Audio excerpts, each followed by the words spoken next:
Hello hi welcome to സജ്വാസ് world. അപ്പം ഇന്ന് ഞാൻ വന്നിട്ടുള്ളത് ഒരു ചിക്കൻ കറിയുടെ റെസിപ്പിയുമായിട്ടാണ്.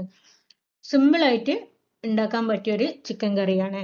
ആദ്യം തന്നെ അടുപ്പിലേക്ക് ഒരു ചട്ടി വെച്ചിട്ട് അതിൽ 2 സ്പൂൺ വെളിച്ചെണ്ണ ഒഴിച്ചിട്ട് ഒരു ചെറിയ പീസ് പട്ട, 2 ഗ്രാമ്പു, ഒരു 1/4 സ്പൂൺ വലിയ ജീരകം ഇവ ഇട്ട് ഒന്ന് പൊട്ടി വന്നതിന് ശേഷം അതിലേക്ക് ഒരു മീഡിയം സൈസുള്ള സവാള, ഒരു തക്കാളി, ഒരു 4-5 വെളുത്തുള്ളി, ഒരു ചെറിയ പീസ് ഇഞ്ചി ഇവ നന്നായി ചോപ്പ് ചെയ്തിട്ട് അതും ഇട്ട് വഴറ്റിയെടുക്കുക. നല്ലോണം വഴണ്ടു വരണം. നന്നായി വഴണ്ടു വന്നതിന് ശേഷം അതിലേക്ക് 1/4 സ്പൂൺ മഞ്ഞൾപ്പൊടി, 1 സ്പൂൺ മല്ലിപ്പൊടി, 1 സ്പൂൺ മുളക് പൊടി ഇത്രയുമാണ് ചേർത്ത് കൊടുക്കുന്നത്. വേറെ മസാലയോ ഒന്നും ഇതിലേക്ക് ചേർത്ത് കൊടുക്കുന്നില്ല.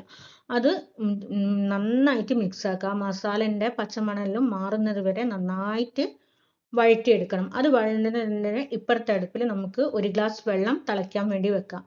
ഈ മസാല നന്നായിട്ട് വഴണ്ടു വന്നതിന് ശേഷം ഈ തിളച്ച വെള്ളം ഇതിലേക്ക് ഒഴിച്ചു കൊടുക്കുക.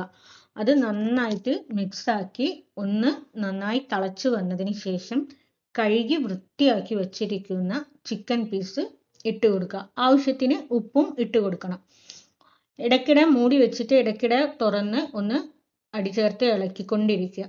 അത് നല്ലോണം ഈ മസാലയും എല്ലാം ഈ ചിക്കനിൽ പിടിക്കുന്ന രൂപത്തിൽ നന്നായിട്ട് തിളച്ച് ഒന്ന് ചാറ് കുറുകി വരുന്ന രൂപത്തിൽ വരെ ഒന്ന് വേവിച്ചെടുക്കുക.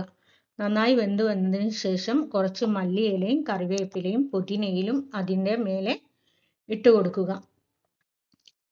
നന്നായിട്ട് കുറുകി കഴിഞ്ഞാൽ കുറച്ച് സമയം കഴിഞ്ഞാൽ അത് സൂപ്പർ ടേസ്റ്റി ചിക്കൻ കറി ആയിട്ടുണ്ടാവും. അധികം മസാലയും ഒന്നും തന്നെ അതും ഇല്ല. എളുപ്പത്തിൽ ഉണ്ടാക്കാൻ പറ്റിയ ഒരു ചിക്കൻ കറിയാണ്. എല്ലാവരും ഒന്ന് ട്രൈ ചെയ്ത് നോക്കണേ. ഈ ചിക്കൻ കറി